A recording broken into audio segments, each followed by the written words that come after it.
Well, if the majority of the pollution's coming from India and China, and they aren't getting on board with, all the climate stuff until 2030, and the US is down 25% on all of our emissions, and we're being good stewards and doing what we're supposed to be doing, that maybe it's not just carbon dioxide. There's other things. There's trade-offs. So like right now, what they're doing in the world, it's crazy. It's like Germany's cutting off using, gas and petroleum and stuff like that. And now they had a horrible winter. Russia, cut off their pipeline. So now they're back using coal. It has to do with energy. We all need energy, but there's a trade-off. But the best energy is the densest energy. And the best energy is nuclear energy. That's the cleanest. Okay, so here's what I want to say. Yeah. Because I think what you're doing is and I love you, so this is like critique.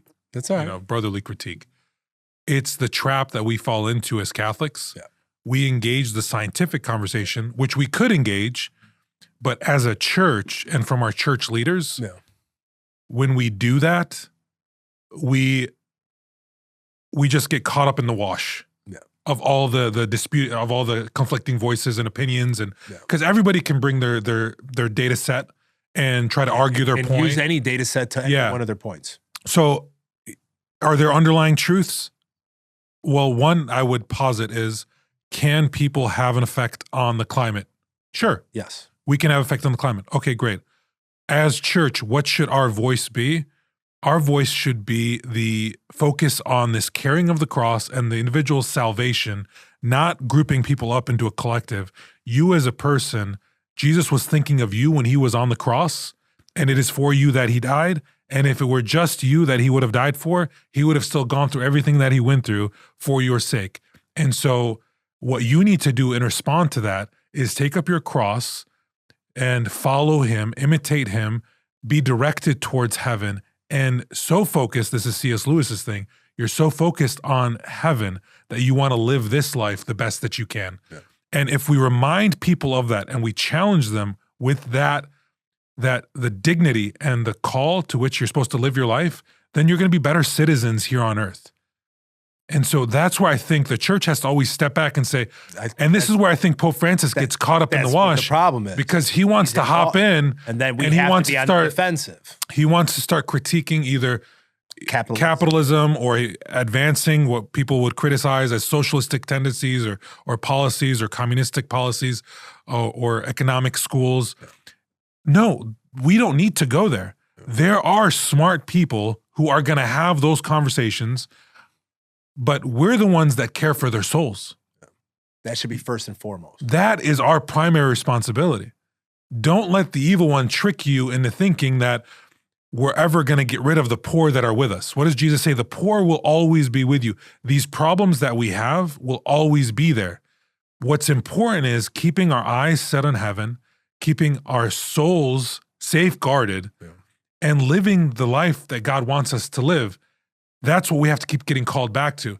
So whether it's like the reforms of post-Vatican II that went a little soft and we were trying to appeal to people in culturally acceptable ways, we declined. We lost people because the challenge was watered down. Whether it's with this climate change thing, don't get caught and caught up in the issue. No, keep calling people back to this idea that we are made for more.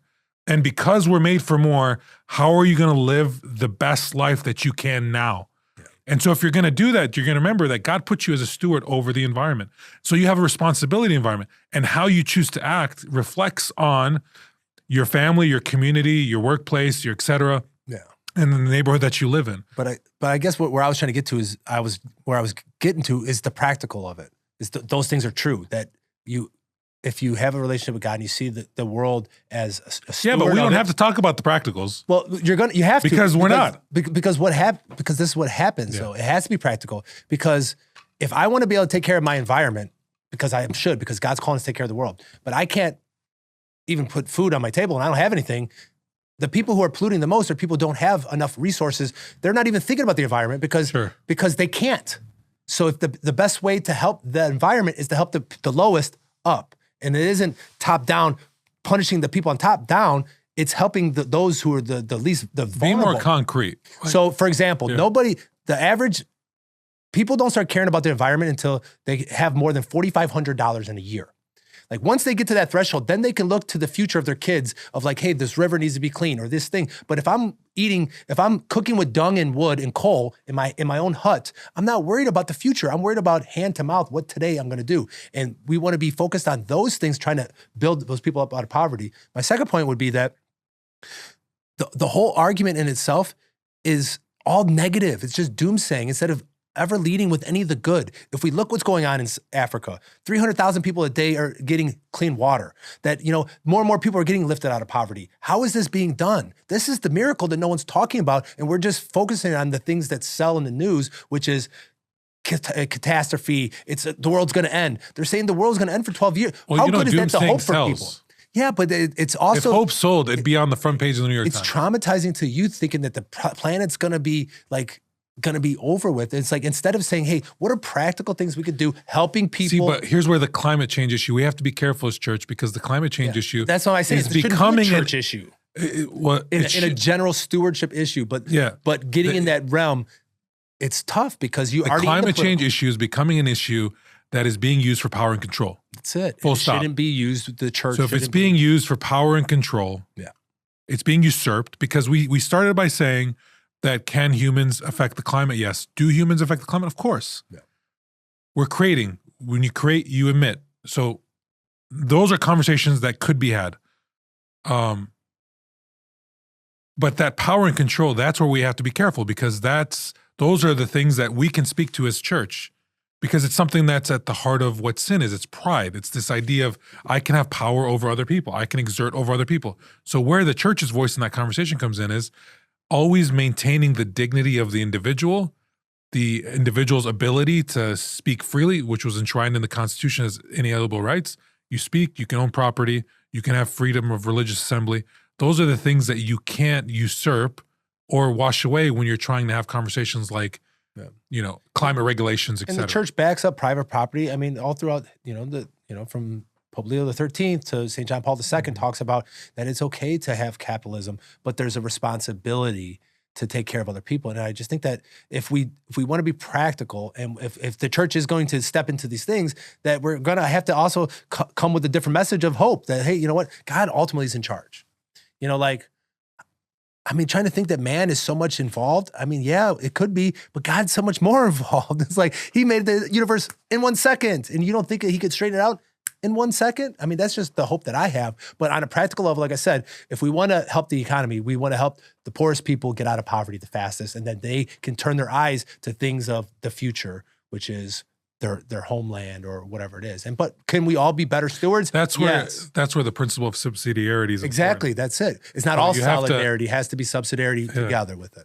And explain that to people. Okay, you want me to do it? Subsidiarity is the idea that social change can happen in this context that we're talking about. Social change can and should happen at the smallest level possible, because that's where it has the most impact and is, if you will, the purest. And so if you're trying to clean up a neighborhood, you don't start with federal government regulation. What you do is you go to that neighborhood. Your HOA. Yeah, and you talk to your HOA, like seriously. Start small. Or in your school, like if there's issues in the school. You don't start at the state level, you go to the PTO, you start with families. You start at the levels that have the most direct impact and guess who's ability to influence a situation. Guess who's using that word? And then you build up from there. Jordan Peterson has been using that word over and over again. Once he found out what it meant, he's like, holy cow. He's been using that word nonstop over and over again, subsidiarity. Yeah. I like the G.K. Chesterton line. I've been always hammer him is I like my politicians close so I can kick them, because that's the only way that they listen. Washington, D.C. is not going to listen to you. You can't write an email to your congressman or your senator or the president. They're not going to listen. But the mayor or your councilman, if you have a problem, you start there. You work those issues first. And that's where local politics are important. Your school board, the people who are on your parish council, or different things like that, that's where most of the change. Solidarity is more for those overarching, those things like, climate and stuff like that. So that's where it gets hard, because there is solidarity too, the other side of it, which is hard, but it's a balance. But it's one of those things that God set up like that. That's how Moses was trying to do everything top down in Exodus. And eventually his father-in-law, Jethro, comes to him and says, hey, you got 1 million people here. You can't adjudicate every case of this guy's got my sheep and this one did this and this guy had this happen. He's like going crazy. He's like, you just can't do it. So what does he tell him? He says, appoint groups, heads of 10, heads of 50s, heads of hundreds, and heads of thousands, and then have these people in charge so that they can start at these lower levels to try to work it that way. This is God's plan how to do it. There's a hierarchy to it. But I think where we're missing the idea that it's a both and. We also need to take care of people who are far away, but the most efficient way that the church has taught us is to help myself first, then my vocation as a father and a family, then maybe my block, then my workplace, then the city, then the county, then the state, then the federal government. We shouldn't, it's easy to go, I'm against climate change. I'm going to donate money to X, or I'm going to help poverty. I'm going to send a check to starving children. But no, it's different versus locally on the ground level. You know what? I'm going to go to my local river and I'm going to get 20 people together and we're going to go clean the river ourselves. Or you know what? We're going to lead some kind of recycling drive. We're going to do a paper drive, or we're going to do something where we could see and being part of the actual process. You know, God wants us to be, you know, on mission with him, but that means that we have to be involved in actually not just cutting a check, which is good and necessary. But I think that's part of where we lose it, because it's hard to do those things, to give up a Saturday to actually do action or to be involved in cleaning up your local beach. You know, I work for the city, so that it's disgusting what people do and throw the stuff out. So I have a personal attachment to it, because as soon as the snow melts, it's gross. But has anyone ever said, you know, this is my community? You know, when I moved to Cherville, the snow melted, there was garbage everywhere. I grabbed the garbage picker myself and I went and picked up 7 bags of garbage. I'm like, it's gross. I'm not going to look at it because this is my community.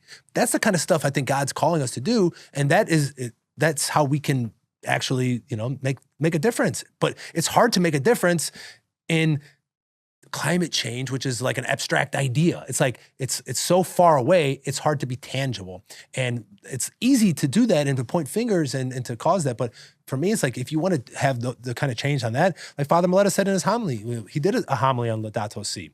What did he say? Stop drinking water bottles. I don't drink plastic water bottles. Number one, microplastics are gross. You shouldn't drink them. You don't know how much hot and cold has been in that little thin plastic and how much that's getting in your body, number one. And most of that ends up in the ocean.